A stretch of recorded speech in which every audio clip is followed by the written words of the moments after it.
Welcome, folks, to another episode of That Anita Live, emotional healing to help you create a happier life. I'm Anita, your host, and this week we're discussing overcoming health trauma. My guest today received devastating news and made back-to-back life-altering decisions. She's a woman of great strength and courage, and she's here today to encourage women to be responsible with their health. Welcome, Malisa. Thank you. Thank you for having me. Thank you for coming. All the way down to do this interview now. August 2015. You received devastating news. Mm-hmm. How did you discover that it was breast cancer? Did you discover a lump, or was it in the doctor's office? I discovered through a routine mammogram that I had breast cancer. I had no lump. I had any inkling that something was wrong with my breast. It was only discovered through a routine mammogram. So you went in for the routine mammogram. You don't get the results there. Right. You get the phone call, and do they ask you to come back for more testing, or? They asked me to come back for some more testing, which I did. And that's when I got the phone call after the test came back that I had breast cancer. Wow. That I had breast cancer, that I entered into the Pink Sister community. What crossed your mind? How did that hit you emotionally? I was shocked. And the reason why I was shocked, because I got my routine mammogram, I didn't think that I can get breast cancer. And then also there was no history of breast cancer in my family. So I'm like, how could I get breast cancer? So you were the first? I'm the first. In your family? In my family. To get any form of breast cancer? Yes. And how old were you? I was 54. Wow. 54. So, it's not hard for me to digest. So, where were you when you received the news? I was in the car with my daughter and her friend on a summer day when the nurse called me to tell me that I had breast cancer. And when she told me, you know, everybody in the car heard me say breast cancer, and they asked me a lot of questions, but I wouldn't answer the question. I just wanted to go about my day normally as I could, but when I got home, that's when I broke down. That's when I broke down. You know, I'm like, wow, I have breast cancer. So was your daughter there with you? Though her friends were not, was your daughter there with you? Yes, she was. Yes, she was. She said, "Mom, why are you crying?" No. I think my daughter knew not to ask me any questions at that time. She just gave me my space. And then I was able to, after I came to myself and pulled myself together, I was able to tell her, you know, fully what the nurse had said. And even then, she didn't cry. So. You and that apple meat tree meat apple. That strength and that courage, you had it, and it's in your daughter too. Yes, it is. Yes, she did not cry. All she said was, "Mine's going to be all right." What was the next decision you needed to make? I needed to make what type of treatment plan that I was going to take. I could have gotten the surgery where they just removed the disease and kept my breasts. But because I had got the MRI from the second opinion doctor, where the cancer was at another location, I decided to get a double mastectomy. I didn't want to go through the 6 hours of radiation. I have seen pictures where people's skins are burned and all of that. And so being that it was 2 spots, I thought about my grandkids, my children, and said, you know what, let me just go get a double mastectomy, because I don't want to think about it. I don't want to think about, you know, whether or not it's going to come back or not. And so I opted to get one. How long did it take you to come to that decision? After they told me that they found another spot, I made the decision right then. Really? I made it spot? right there on the spot. They asked me, they said, well, we found another spot and we want you to go get a biopsy. I said, no, I'm not. Schedule the surgery for a double mastectomy, because I didn't want to get another biopsy because the first one hurt really bad. And what did the people in the room say? Well, that was your response. You know what? They didn't say anything, because their job is to go along with what we want. And so they never judge me. They never say, oh, you're making a drastic decision. They didn't say, take some time and think about it? No, they didn't. No, they said, this is what you want, we'll schedule it. And that's what they did for me. They never judged me. Wow. The first biopsy was it hurted so bad that I just couldn't see myself even subjecting myself to that type of pain again. And plus I had another spot, and like, I don't want to find out what that spot is. I don't want to know what the stage is, so take them off. Just get rid of them. Then in the next step in the process, you actually go in, have the surgery, and...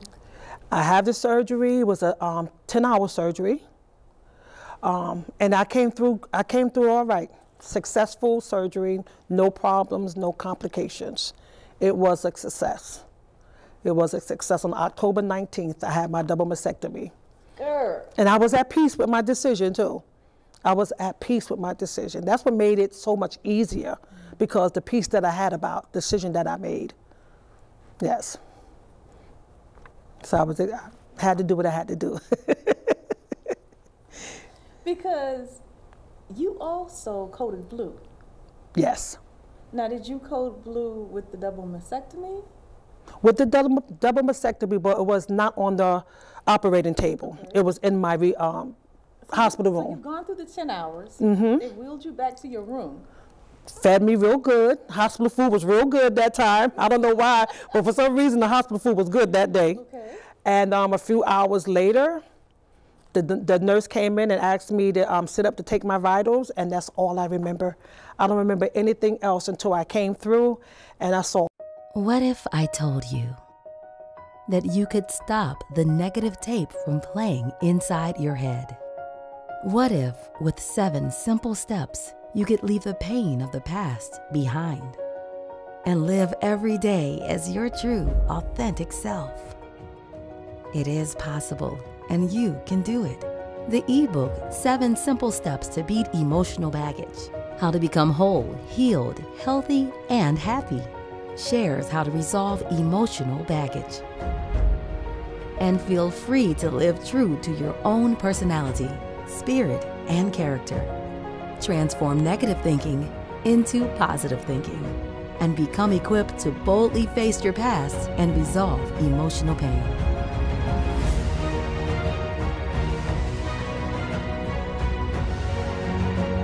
Get your free copy at thatanitalive.com/ebook. All these doctors and nurses, and my first question was, why are you in my room? And they began to tell me, you coded. You wasn't breathing, your heart stopped beating, you actually died. You actually died. And to this day, they don't know what caused it, but I died. And I wound up getting 2 blood transfusions and staying in the hospital longer than a person who was going through what I went through have stayed in the hospital. So yes, I died on that day. Didn't die on the operating table, but died hours later. How long were you out? You know what? I never asked him that question. And that's a good question. I think I'm going to call my oncologist and ask her, how long was I out? Because I think I want to know that. Wow. I want to know that. Somebody said to me, did you see a light at the end of the tunnel? No, I don't know. I ain't see no light. I ain't see no light. I ain't see nobody saying, come on home or nothing like that. I was gone. You don't even remember? I don't remember nothing. I don't remember nothing. Girl. I was just gone. So you get up from the 10-hour surgery, coding blue, recover, and 6 months later, you make another life-altering decision.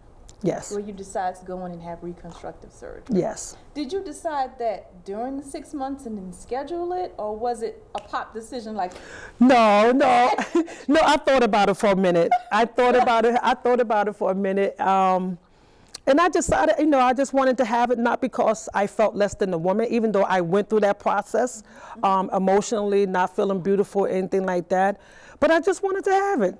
And then, the kind of surgery that I had was offering me a tummy tuck, and I had a lot of stuff that needed to be removed. So I'm like, let me get 2 for 1, and I got the reconstruction. Okay, now let's back up a second, because during that 6-month period, when you looked at yourself in the mirror for the very first time, and you saw your scars, what went through your mind? I didn't like what I saw. I felt like I wasn't a woman anymore. I didn't feel beautiful. A person who always had high esteem for myself, very confident about my looks. That day, my self-esteem hit very low. My confidence hit very low because I didn't feel beautiful anymore. And so I was devastated about what I saw, and I didn't like what I saw. So emotionally, that's when the emotional stuff began to happen in my mind, like, wow, I don't have my breasts, I'm not beautiful, you know. How's everybody gonna look at me and view me? So yeah, it was rough for the first time, seeing myself flat-chested, you know, and with those scars. It was hard. How did you build back from that? I built back that because of my faith in God, and because I had a friend who came to see me, and he took me out, and for the very first time, you know, when I went out the first time, I had my coat on, but then, you know, I started taking my coat off and I felt comfortable because in my mind, I felt like people was talking about me, like, look at that breastless woman, and, you know, and I still had my drains at that time. I still had drains, but as I sat with him and talked with him, the coat came open. I started feeling comfortable again. And then because I'm a woman of faith, you know, I just heard God speak to me and say, you're still beautiful. I still see you the way I always saw you. Nothing has changed. And so when I look at my scars now, I don't look at my scars as being a sign of defeat, but I look at my scars as being a sign of victory because I'm still here. Everybody don't have this story. What would you say to a woman right now who's having to decide whether or not she needs to have the mastectomy, or as two of my friends decided to do, different forms of cancer, right? But they opted not to get any type of treatment, and they just let nature take its course. You know, eventually they did pass away, they expired, but I know a lot of people struggle with that decision. Right. What would you say to a woman that is sitting where you sat right now in this very moment? The decision is theirs. And whatever they decide, as long as they have peace with that decision, that's what they go with. Even the doctors give you the space to make the decision for your own treatment plan, because you have to live with that decision for the rest of your life. And so if you're making a decision to have a mastectomy or not have a mastectomy, that's your decision. And if you're happy with that decision, then go for it. Then go for it. It's all about you. It's all about the women and what they want for their lives. We'll be right back for Malisa's message to those women who do not perform their monthly exams or get their annual mammograms.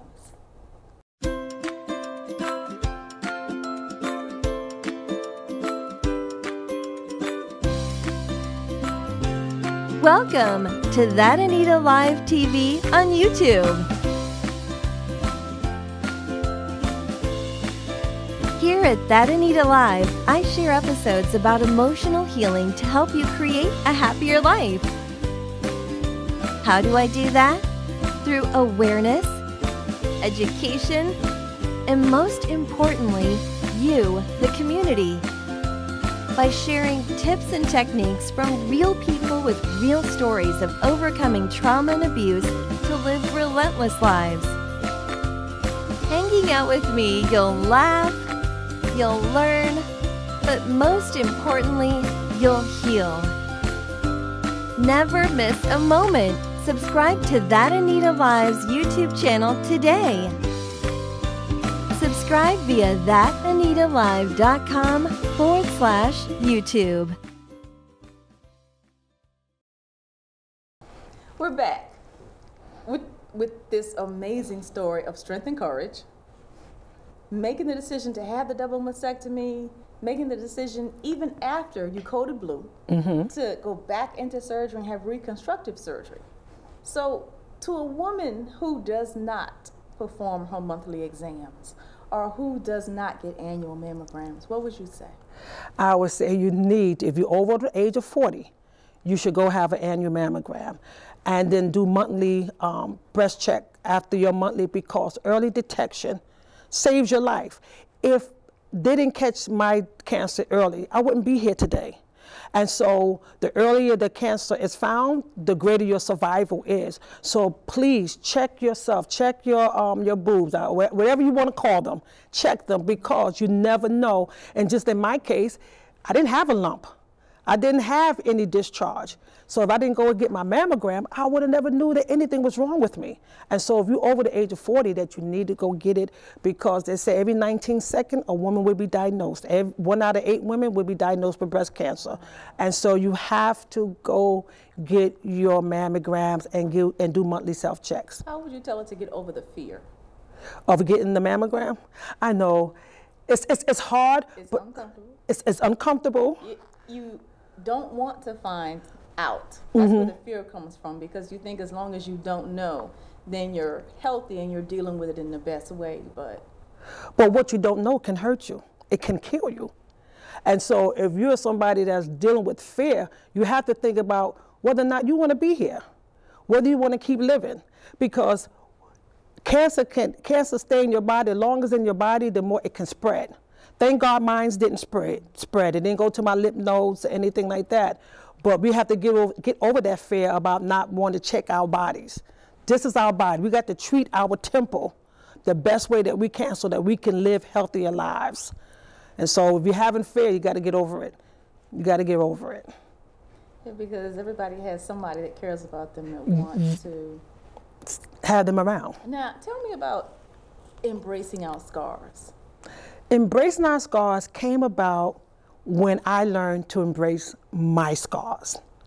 Because I realized if I was a woman that was going through this emotional thing about not having breasts, then other women are too.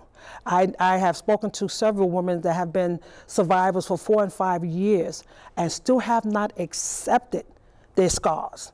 They won't date. Some are very depressed. And so embracing our scars came about for me to help other women embrace their scars by sharing my story, by motivating them, empowering them, and let them know that your scars should never be a sign where you should be ashamed of it. You should always look at your scars and say, I survived. I survived what was trying to kill me, because everybody don't have that story. Just today on Facebook, 2 pink sisters died, and one was 33 years old. So everybody don't have that story. And so the more you can accept your scars, the more peace you'll be. Peace at what has happened to you and stuff like that. So that's what embracing scars is, going around just motivating and empower women, not just women, but men, because men can get breast cancer too. Your boys can get breast cancer, your husband, your spouse, you know. And so it's not just a woman thing. And so that's what I do. I go around motivating people. Embrace your scars. It happened. You couldn't do nothing about it. It wasn't your fault. Life just happened. But embrace it. Don't let your scars hold you hostage. Live your life. Was there anything that happened to you during the process that you could say someone else could use to help them embrace their scars and accept life as it is now and then move forward? Well, what I could say what happened for me was the fact that I died. And so my perspective is different. My perspective is different. My views are different. And, you know, when you look at life, it's like tomorrow is not promised to you. And so live your life to the best of your ability and not allow anything to keep you down and to keep you hostage, but just live. I have learned to live, laugh, and be happy. I am just, and it's crazy because I waited till I'm 56 years old to live my life. And it took dying for me to live my life. Now define that for me. Define living your life. I am enjoying life. I'm drama-free. I don't allow nothing to stress me out. I am living my life like tomorrow will never come, seizing every opportunity that is open to me today, because tomorrow might not get here. And so I am I'm in my purpose. I'm living my purpose now. Just being here is part of my purpose. Being here is a part of my purpose. So I'm happy. I'm happy. And I can really say I haven't been this happy in a long time. And it took me being diagnosed with breast cancer to be this happy. And you know what? I'm going to live life on my terms.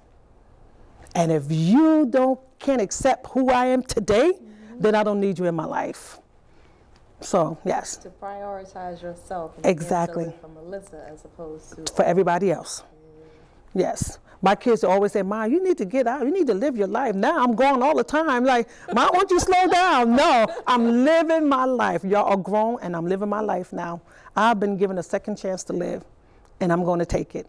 What is your most memorable moment of helping somebody else get through their tragedy?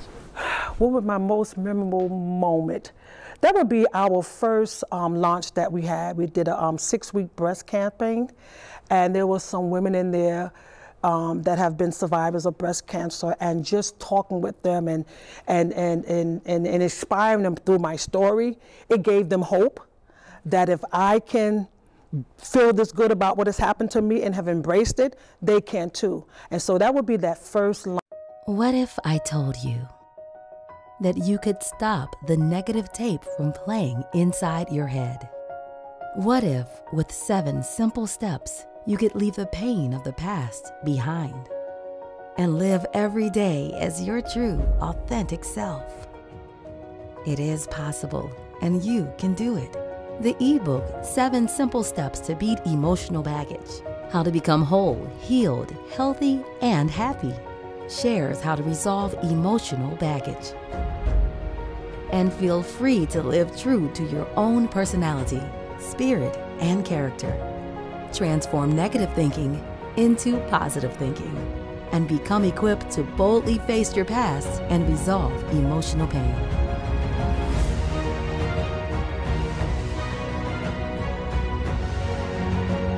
Get your free copy at thatanitalive.com/ebook. It was awesome. It was filled with men and women. And we had a survivor. There was a survivor of 19 years. Wow. Yes, a survivor of 19 years, and there was one woman that her cancer had came back for the second time. And so just being able to talk to her and to minister to her gave her some hope. Gave her some hope. Now, tell me your most difficult or most trying moment. My most, to tell you the truth, I really don't, I can't tell you that I had a difficult moment, because I had accepted early when it happened. I accepted it, and I trusted God to get me through this. So I really didn't have any difficult moment. If I can label something, it would probably be the time that I couldn't afford my lymphedema products, because I had got lymphedema and my insurance wasn't covering it. And so I had to go out without some of the products that I need to take care of that situation. But that was the most difficult moment, you know. Now, the Pink Sister community. Tell me what that is. What is the Pink Sister community? That is a group of survivors of women that's dealing with breast cancer. Whether they're in treatment or recovery or breast cancer. We just like the police department. We are there for one another. When one hurt, we all hurt. You know, so it's a group of strong women that have, I'm not gonna say all have accepted, but we're a bunch of strong women that just say, no, we've all been affected by breast cancer, even though we might be in different stages. Mm-hmm. We have one common denominator, and that is that we was diagnosed with breast cancer. Because even as Pink Sisters, we all don't go through the same thing. I can't tell another Pink Sister how it is to go through chemo, because I've never been through chemo. But we can't talk about being diagnosed with this deadly disease. How were you introduced? Like, what was your first interaction with this circle? By being diagnosed. But did they come to your hospital room? Did they call you once you got home, after you first found out that you had it? No. Like, how did you learn that there was this circle of support and encouragement that you could reach out to? Through my nurse navigator. Oh, okay. They made sure I left the hospital with a lot of information, a lot of support groups, different organizations that I can go to and talk to get resources and information. And then social media. Social media got so many groups of breast cancer survivors, yes. And so that's when I'm like, wow, you never take notice to something to actually happen. It's like, wow, it's a large community of Pink Sisters out there, yes. So they made sure I had what I needed, just in case I needed to be around other people that was going through the same thing that I'm going through. What motivates you to keep going to encourage others? Because I want to see people live. I want to see people embrace their scars. I want to see people that even though they're going through what they're going through, not to think that this is it for them, but to continue to live their life. And I know when I tell my story, yesterday we did an event and I shared my story, and just about like the whole room was in tears. And you know, when they came to me and told me how I blessed them. And so just to give somebody that ounce of hope, it's rewarding to me. It's rewarding to me to give another sister some hope. It's rewarding to me. I can only imagine. It is, it's so rewarding. That's why I have to keep going. Now that you've come through it, has your family, your daughters or your son, said anything about how they handled it or responded to it when you first told them you had breast cancer? Well, they never cried, and they never said anything to make me feel, you know, really more devastated than I was. But my boys, they never said anything. You know, hi mom, you know, you're okay, because I believe, you know, men process things differently. My daughter told me that, you know, she cried when she got to her job when her husband called her, and she broke down and cried. And my youngest daughter that was home with me, she said she cried too, but most of the time she just say, Mom, you're gonna get through this, you're gonna be all right. And so by them not breaking down really gave me the strength that I needed, because I didn't want to see them. I think it would have hurt me if they would have broke down. Now, the holidays are coming up. Yeah.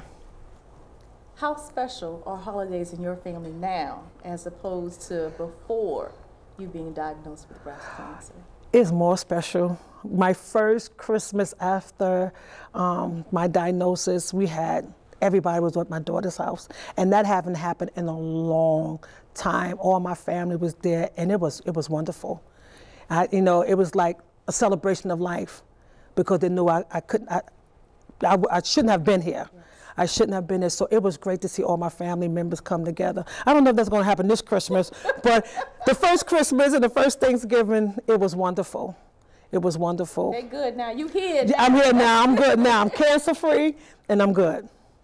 Wow. So you're 2 years cancer-free? Yes, I'm 2 years. All right now. I'm 2 years. Right. Oh, right. Well, it is good to meet you.